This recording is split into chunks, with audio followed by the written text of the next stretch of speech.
A sedative is administered to a patient prior to surgery to help reduce pain, and the concentration of the sedative in the bloodstream is monitored. At time t equals 0, an hour since giving the sedative, the concentration in milligrams per liter is given by C of t equals 3t divided by the quantity t squared plus 25. Part A, we're asked to graph the function C of t, and then using the calculator determine the highest concentration of the sedative that is reached in the patient's bloodstream, round to the nearest hundredths. I've already set this up in Desmos. Here we see the graph of the function. If you're curious, here's the window I used. The highest concentration appears at this high point. If you click on this high point, the ordered pair appears, which is 5, 0.3. 5 is the number of hours, 0.3 in this case is the highest concentration reached. So the highest concentration is 0.3 milligrams per liter.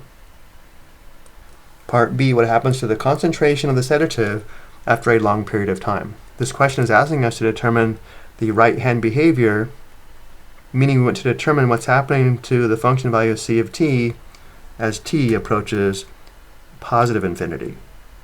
There's several ways we can go about doing this.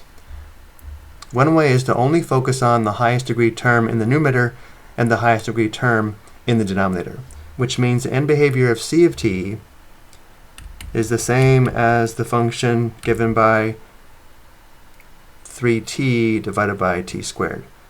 So let's consider the function f of t equals 3t divided by t squared.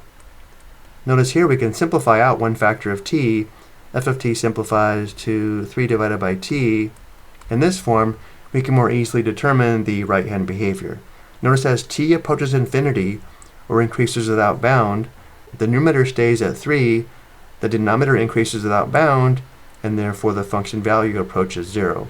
And the right-hand behavior of f of t is the same as the right-hand behavior of c of t, which means for c of t, as t approaches infinity, c of t approaches 0.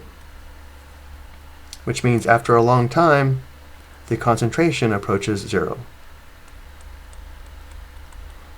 There's also a shortcut way to determine the right-hand behavior, which states if the degree of the denominator is higher than the degree of the numerator, as t approaches positive or negative infinity, the function value will always approach 0.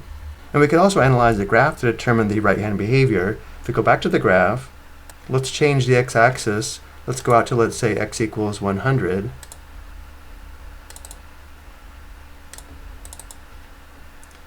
And maybe now it's more obvious as t approaches infinity, c of t, the function values, are approaching 0.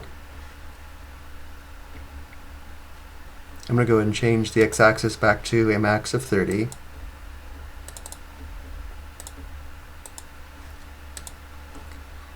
And now let's take a look at our third question.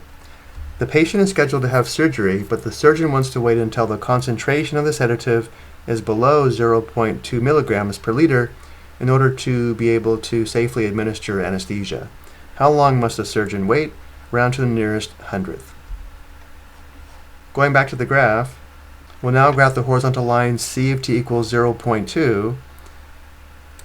Notice there are 2 points of intersection. We want the time at which the concentration will be below 0.2. So we'll have to find the second point of intersection here, which we can see is approximately 13.09, 0.2, which means after approximately 13.09 hours, the concentration will be below 0.2, and anesthesia can be safely administered. To answer the question, the surgeon must wait 13.09 hours. I hope you found this helpful.